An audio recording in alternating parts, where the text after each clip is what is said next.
తూర్పుగోదావరి జిల్లా గోకవరం మండలం గోకవరం గ్రామంలో దేవీ చౌక్ శ్రీ కనకదుర్గ అమ్మవారి ఆలయంలో ఏర్పాటు చేసిన మీడియా సమావేశంలో విశ్వ హిందూ ధర్మ పరిరక్షణ రామసేన అధ్యక్షులు కంబాల శ్రీనివాసరావు మాట్లాడుతూ ప్రపంచ ప్రఖ్యాతిగాంచిన కలియుగ దైవం శ్రీ వెంకటేశ్వర ఆలయమైన తిరుపతిలో పంపిణీ చేస్తున్న లడ్డూ ప్రసాదాన్ని తయారీలో జంతు కొవ్వును కలిపి భగవంతునికే పంగనామాలు పెట్టిన వారిపై కేంద్ర రాష్ట్ర ప్రభుత్వాలు స్పందించి కఠినమైన చర్యలు చేపట్టాలని కంబాల శ్రీనివాసరావు ప్రభుత్వానికి డిమాండ్ చేశారు. శ్రీవారి ప్రసాదంలో కల్తీ చేసిన వారిని ప్రధాని నరేంద్ర మోడీ జోక్యం చేసుకుని కఠినంగా శిక్షించాలని డిమాండ్ చేశారు.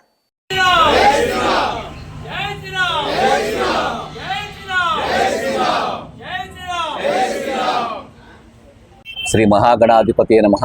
భారత్ మాతాకి జై. జై శ్రీరామ్. నేను మీ కంబాల శ్రీనివాసరావు, విశ్వ హిందూ ధర్మ పరిరక్షణ రామసేన అధ్యక్షుడిగా మీకు అందరికీ సుపరిచితమే. ప్రతిసారి చెప్తుంటాను, ఈ ప్రాంతం ఆంధ్రప్రదేశ్లోని తూర్పుగోదావరి జిల్లాలో రాజమండ్రికి 30 కిలోమీటర్ల ఉన్న గోకవరం ఇది. కానీ హిందూ ధర్మ పరిరక్షణలో మేము అత్యంత శక్తివంతంగా ఉన్నాం. ఈరోజు ఈ సమావేశానికి పాత్రికేయులందరికీ నేను ధన్యవాదాలు తెలుపుకుంటున్నాను. మీడియా ఛానల్ ప్రతి ఒక్కరికి కూడా. ఈ సమావేశానికి కారణం ఏంటంటే విశ్వవ్యాప్తంగా ఉన్న ఎన్నో కోట్ల మంది హిందువుల యొక్క మనోభావాలు దెబ్బతీసే విధంగా కాదు, ఇంకా నీచంగా కూడా ఇటువంటి దుర్మార్గమైన చరిత్రలో ఇప్పటి వరకు జరగలేదు. శ్రీవారి యొక్క ప్రసాదం లడ్డు విశ్వవ్యాప్తంగా ఎంతో ప్రాచుర్యం పొందింది. దాదాపుగా ప్రతినిత్యము కూడా 4 లక్షల నుంచి 5 లక్షల లడ్డూలు అమ్మి, అంటే అంతమంది హిందువులు ఆ ప్రసాదాన్ని ఎంతో భక్తి పారవస్యం తినడమే కాకుండా అందరికీ కూడా చాలా ప్రీతిపాత్రమైంది. ఇలాంటి లడ్డూ ప్రసాదంలో ఒక రాజకీయ పార్టీకి సంబంధించి, అలాగే మాజీ ముఖ్యమంత్రి ఆధ్వర్యంలో జగన్మోహన్ రెడ్డి అత్యంత నీచమైన వ్యక్తి. ఈ జగన్మోహన్ రెడ్డి ఆధ్వర్యంలో శ్రీవారి ప్రసాదంలో వాడిన నెయ్యి జనరల్గా టీటీడీ ఈవో గారు చూడగానే, ఎవరికైనా సరే నెయ్యి చూడగానే వాళ్ళకి ఏమనిపిస్తుంది అంటే ఇది నెయ్యి కాదు అనిపిస్తుంది. ప్రతి ఒక్కరు కూడా నెయ్యి యొక్క సుగంధం వేరుగా ఉంటుంది. చూడగానే ఇది నెయ్యి కాదు అని చెప్పి ఇలా నెయ్యి మీద టచ్ చేసి చూస్తే ఇది నెయ్యి కాదని తెలిసిన తర్వాత వెంటనే వాళ్ళు శాంపిల్స్ పంపిస్తే దాంట్లో ఆవుకు సంబంధించిన ఫ్యాట్ అంటే కొవ్వు, పందికి సంబంధించిన కొవ్వు, చేపలకు సంబంధించిన ఆయిలు, అదేవిధంగా పామాయిలు ఇవన్నీ మిక్సప్ చేసి ఉండడం ఎంత ఘోరమైన విషయం అంటే ప్రతి హిందూ కూడా రక్తం అంటే సౌమ్యంగా ఉండే ప్రతి హిందువు కూడా ఏంటి దరిద్రం ఏంటి ఎలా పట్టుకుంది మనకని చెప్పినంత బాధపడేంతగా ఈ చరిత్రలో చాలా నీచకరమైన రోజు ఈరోజు.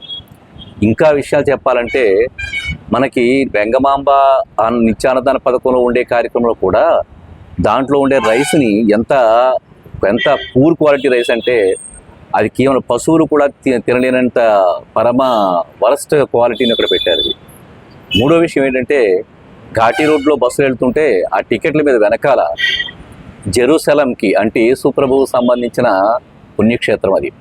ఆ జెరూసలంకి ఎంత సులువుగా వెళ్ళొచ్చో టికెట్ల మీద ముద్ర చేశారట. అంటే హిందుత్వాన్ని ఎంత భ్రష్టత్వం పట్టిస్తున్నాడంటే దుర్మార్గుడు. నాకు అర్థం కావట్లేదు. అతను 15 సంవత్సరాలు అయింది. అతను ఆర్థిక నేరస్తుడిగా 42 కేసులు ఆర్థిక నేరస్తుడిగా ఉండి లక్షల కోట్లు సంపాదించిన ఈ వ్యక్తి వ్యవస్థను ఎలా శాసించగలుగుతున్నాడు అంటే తను ఎంతకాలం బయట తిరుగుతాడు. ఒక వ్యక్తి చిన్న వ్యక్తులు కానీ పెద్ద వ్యక్తులు కానీ మన సమాజంలో ఉండేవాడు ఎవడన్నా చిన్న తప్పు చేస్తే పోలీసులు వెంటనే స్పందించి వాళ్ళు లోపలేసి శిక్ష వెంటనే వేస్తున్నారు. కానీ ఈ ఆంధ్రప్రదేశ్ని సర్వనాశనం చేసి, అలాగే ఒక టీ కొట్లు మనం టీ తాగితే డిజిటల్గా మనం పే చేస్తున్నాం, అంటే ఇలా స్కాన్ చేసి క్యూఆర్ కోడ్ ద్వారా పే చేస్తున్నాం.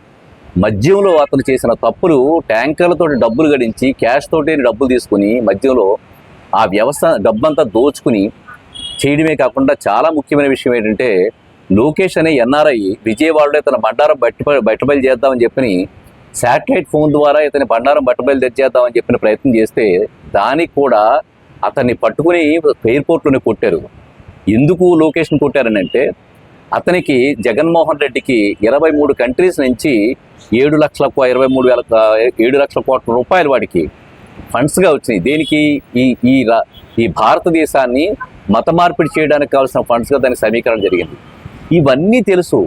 మొన్న TV9లో ఇచ్చిన అతని ఇంటర్వ్యూలో మేము ప్రజలకు మంచి చేయడానికి రాలేదు, మేము అధికారాన్ని చేపట్టుకుని ఆంధ్రప్రదేశ్ని గుప్పిట్లో పెట్టుకోవడానికి మేము ప్రయత్నం చేస్తామని చెప్పిన డైరెక్ట్గా చెప్పిన దుర్మార్గుడికి అసలు శిక్ష ఎందుకు పడట్లేదు? హిందువులందరూ ఎందుకు స్పందించట్లేదు?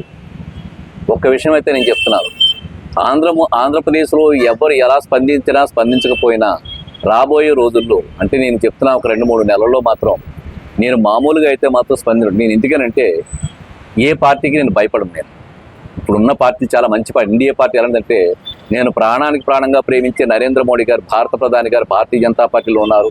అలాగే నేను ఎంతో గౌరవించే, నేను గర్వపడే విధంగా పవన్ కళ్యాణ్ గారు జనసేనకు సంబంధించిన అధినేత, ఆయన హిందువుల గురించి మాట్లాడగలే ఒకే ఒక స్వరం, ఆయన తోడుగా ఉన్నాడు. అలాగే చంద్రబాబు నాయుడు గారు కొంచెం గళం విప్పాలి ఆయన, ఎందుకంటే ఇంకా ఆయన అప్పుడప్పుడు మతాల కోసం మాట్లాడుతుంటారు. అది అంటే మతాలను గౌరవించాలి, కానీ హిందూ మతాన్ని దారుణంగా ఇదే పరిస్థితి అంటే మనం ఇప్పుడు హిందువులు ఎలాగైతే అగౌరవపరిచారో ఇదే పరిస్థితి అదే మన ముస్లిం సోదరులకు కానీ క్రైస్తవ సోదరులకు కానీ జరిగితే ఎలా స్పందిస్తారంటే అంత స్పీడ్గా స్పందించడం కాకుండా దాని మీద యాక్షన్ కూడా చాలా గట్టిగా తీసుకుంటారు.